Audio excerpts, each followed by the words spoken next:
Hey everyone, this is Jason from Grand Slam Sports Cards and Comics, and this is a new video. I don't really have a title for it yet, but these are the all new, all different Marvel number ones. And I've done this in the past. The last time we had a big reboot, which was the all new Marvel from a few years ago, 2012 approximately. And what I did in those is I wrote articles about my reviews and takes on books. And basically, I simply did a review, was like, hey, is this something I'm going to put in my hold file, or is this something I'm going to pass on?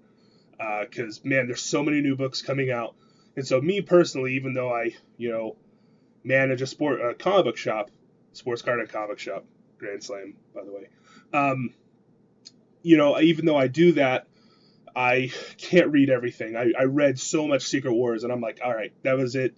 I took that event, and that's like a hopefully a once in a lifetime thing, or at least for another 5 years. So now, I gotta scale it all back. My Marvel reading, and I'm going to try to scale it down to a manageable number of books. So these reviews are going to be pretty much like, do I want to get this book? And so I'll try to do this week by week as I can. I'm a little behind, obviously. So this is the first week of the all new, all different Marvel, which was the first week of October. So a couple of these aren't really ongoings; they're one shots. So I'll talk about them briefly. This one here is Marvel Point One. It all starts here. If you just want a taste of what's happening with the all new, all different Marvel, this is the book to get. There's about 6 stories in here, and it's an interesting story. It has Contest of Champions scattered throughout the whole thing, and this is about Maestro and the Collector are like putting teams together to fight them against each other. They're like putting together like teams of superheroes, and what they're doing is they're looking into these different teams and talking about certain heroes in each of those teams, and they're going like, what are the merits and strengths of these particular characters? So real quick, just a run through. I'm just going to use this as a so that was a Contest of Champions reference. There's a Carnage book coming out that talks about Carnage in here, and Carnage would be great on a gladiatorial team. There's a Rocket and Groot story in here because there's going to be a comic book about Rocket and Groot, which is taking the Groot comic and the Rocket Raccoon book and can kind of combining them, and that's going to be written by Scotty Young. And that's a fun little book. They're out trick or treating and doing nonsense, and it's Groot, and that's what Groot and Rocket are into. There's an Agents of Shield story in here, uh, which kind of covers stuff going on with the whole Agents of Shield comic books, which are a lot of fun. It takes all the stuff that you see on the television show and puts it more in the Marvel setting. So some of it's very similar. You get see all your characters. Fitz and Simmons are 2 different characters. Of course, we get the Cavalry and we get Daisy and Deathlock, cool Deathlock. So there's all these characters in here, and so there's going to be a cool Shield book coming out. There already has been a cool Shield book coming out, so we'll see what the new version of that looks like. It kind of talks about how these guys would be good in a Contest of Champions.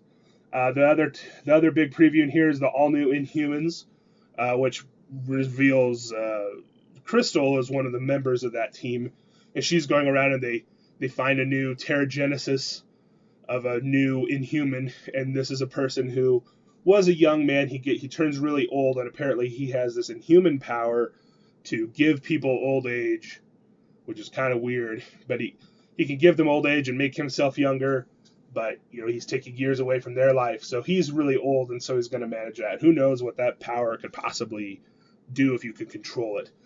The last story in here is a Daredevil story, which I'm most excited about.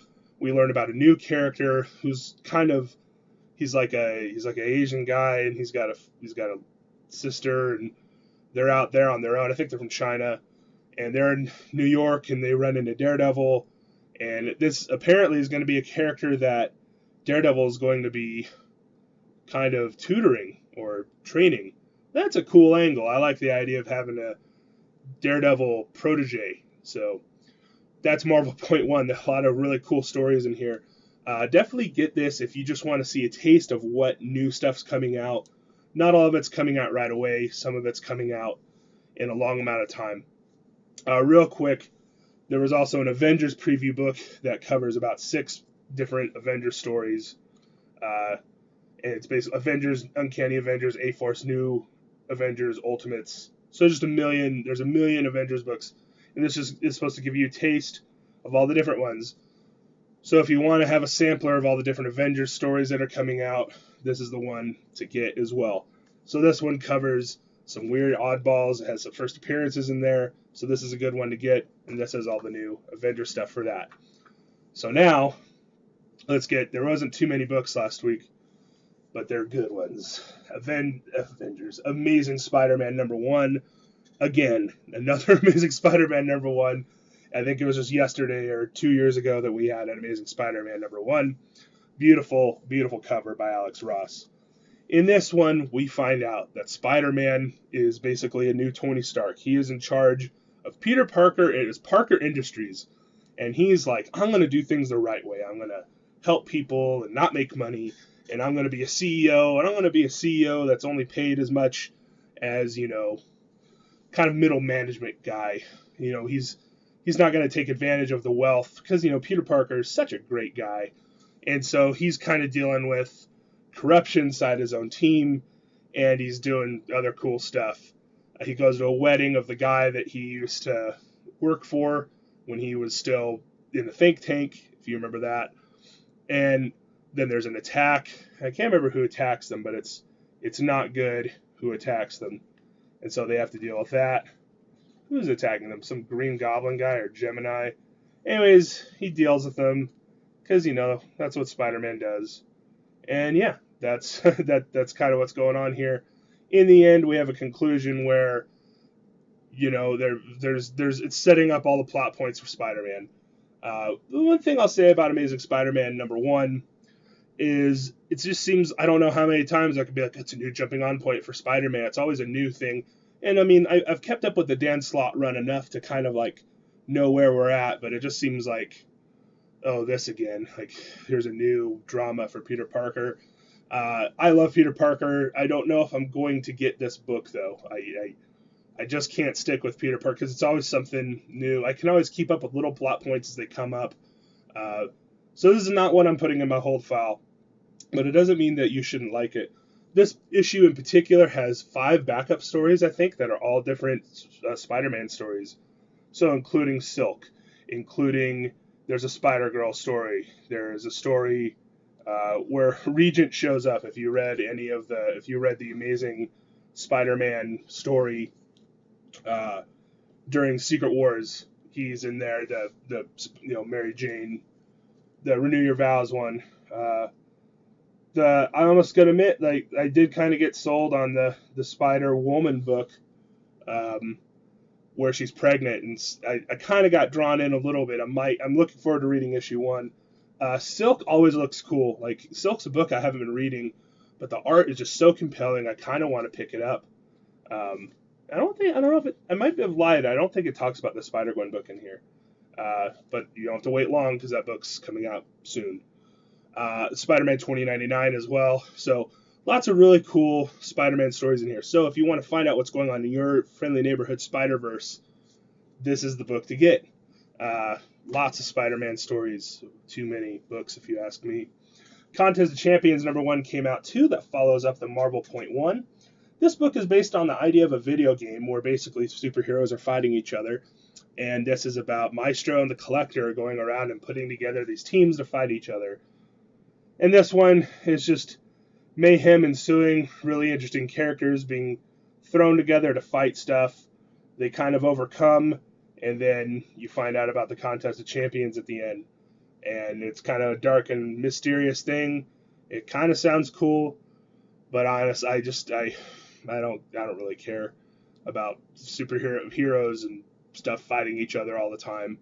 That's what I get these big events for, is I like to see those. I don't like to see it all the time, though. I just like to see it some of the time. So cool idea. It kind of reminds me of the Batman books with Arkham Knight and all the stuff that's tying into video games and their apps, and they're trying to get people. And he even talks about it in here. See if I can find the page where, here's an explanation of the Contest of Champions video game. So I don't know. It's not for me. It might be for you, though. So this is not going to be going on my hold file. Doctor Strange #1. Oh boy. Jason Aaron and Chris Bachalo. Doctor Strange has a movie coming out this next year.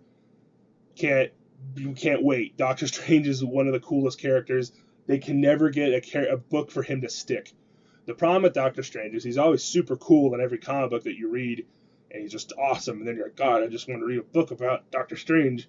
And then they make that book, and you're just like, God, this is never going to sell. Like, it's just not compelling enough. That's why they always have to team him with all these other groups.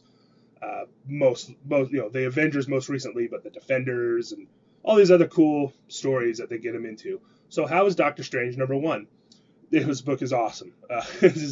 It's like an urban fantasy story. So, and it's not to say that Doctor Strange isn't an urban fantasy thing, but he's never had that type of writing tied to his character. It's always been like very mysterious, marble jarble, google review, kind of stuff going on. And this one is just him. He's on the streets. He's finding out mysteries. He drinks at a tavern where he meets up with other magic users. And it's just crazy stuff is ensuing, and there's a conspiracy going on, and he is going to have to unravel it all. And he's not being tied in to everything going on in the world right now. And it's just a cool book. And this one, there's a girl that shows up on his door, and he has to help her. And there's basically things are getting out of hand. There's just crazy supernatural shenanigans. Doctor Strange is going to have to deal with it. I'm going to keep getting this book. This is on my hold file immediately. He had kind of had me at Chris Bachalo. His art is just so... I just open up to a random page. I would just look how cool this art is. He's using his third eye to see... His third eye, which is a Dresden reference. But he's using his eye to kind of see all the crazy stuff that's going on in the world. And he can kind of identify all the magical... There's magical stuff going on around us all the time. And he can see it. And there's, sometimes there's a monster trying to eat our soul, and he has to deal with it. So, really cool book. I am happy to be getting Doctor Strange in my hold file. Last but not least, Invincible Iron Man #1. Oh my goodness. I've had many people already tell me this is the best book they've read in months. That's how good this book is. This is Brian Michael Bendis. Two-sided cover. Very slick book. $3.99. Just a super slick book. The art in here is incredible. David Marquez knocks it out of the park. I mean, just these pencils are just so pretty. Just so pretty. Everything about this book. Tony Stark is, at it again. It's a new take on him. He's trying to manage his life again. He's trying to make a new suit. What's that new suit going to be all about? We don't really know. He's kind of combined all the suits and put them together. It's not Extremis, but it's other stuff. There's a Madame Mask thing going on here. This art kind of reminds me of Greg Land quite a bit. But David Marquez is a killer artist. He hasn't really done much. And the end of this is so stunning and shocking that it kind of, I don't know if I can say it spoils the end of Secret War, because none of these books really talk about what happened with Secret War. It's just kind of like, and here's the new status quo. So that's kind of where we're at with this. Cannot wait for more Invincible Iron Man. This lived up to all the hype that I had in my head, and I definitely want you to check out Invincible Iron Man #1. I know a lot of people don't always like Iron Man, but he's back. He's a good guy. He's kind of more like he's like the Robert Downey Jr. one. So, recap. I'm putting these two on my hold file immediately. I can't wait for issue 2s. I'm putting these two not on my hold file. I definitely recommend getting this book. This one, not so much. It is what it is if you're into video games. And, of course, make sure you get your Avengers and your Marvel .1. Definitely recommend this one more than this one. This is, obvious. You're going to get all the Avengers books if you like Avengers. If you don't like Avengers, you're not going to get them. But this has some more compelling different stories in here. So I hope that's kind of the flavor of what these videos are going to be like. I hope that is informative for you to make your purchases about the new #1s that are coming out from Marvel. And this will be coming out. There's going to be tons of new #1s every week for the rest of the year. So I hope this is helpful to you, and I look forward to seeing you at Grand Slam in the future.